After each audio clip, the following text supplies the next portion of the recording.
Good afternoon mga idol, no? So ang pag-uusapan na naman natin ngayon mga idol is yung tinatawag na legal esment saka private esment. So ano ba itong legal esment, no? So para ano natin mga idol, no? Proceed tayo dun sa legal esment.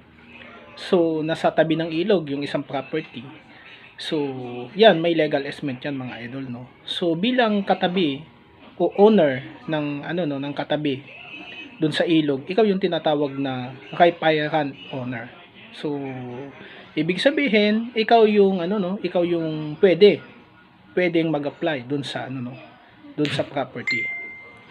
So, ito ba ay pwedeng applyan at patituluhan? So, ang answer diyan mga idol is yes.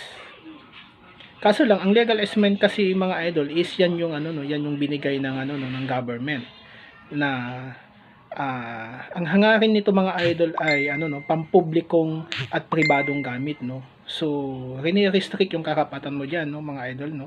Kaya pag nag-apply ka ng patent at granantan yang ng government, magpasalamat ka mga idol, no. So ano naman itong tinatawag nila na private esment? So ang private esment mga idol is ito yung example natin, no, nasa nasa gitna ka ng isang mga private property. So wala kang daanan ngayon. So ang pinakamalapit mong daanan is nandito sa kaliwa, no. So ikaw ay pwedeng mag-demand ng tinatawag nila na private esment or right of way.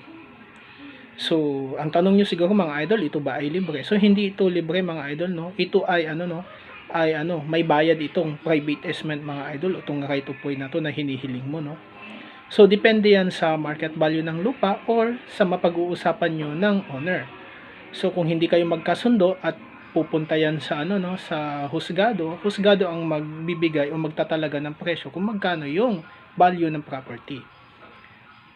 Doon sa right of way o private esment mo na hinihiling, siya yung magtatalaga kung magkano yung babayaran mo mga idol, no. So paano naman mga idol, siguro tinatanong nyo sa akin, paano naman yung mga dinadaanan ng bypass o whatsoever, no. So pag yung property mo na nadaanan ng bypass, so wala kang magagawa kasi dyan, no mga idol, no. So yan ay tinatawag nila na power of eminent domain. So pwedeng kunin ng yan, government yan, kaso may bayad yan, may bayad din yan mga idol. So babayaran ka ng just compensation, reasonable price, pwede kang mag-demand ng reasonable price.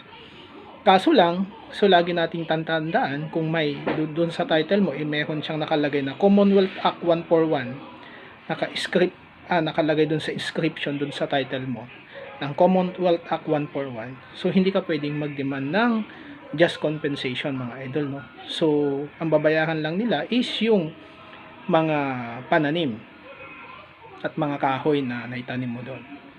So sana nakapagbigay na naman ako ng konting kaalaman mga idol, no. So follow for more sa mga informative na topic natin. Sana hindi po kayo magsasawa na suportahan po ako. Ito po ang inyong Kuya Earning TV. Maraming salamat.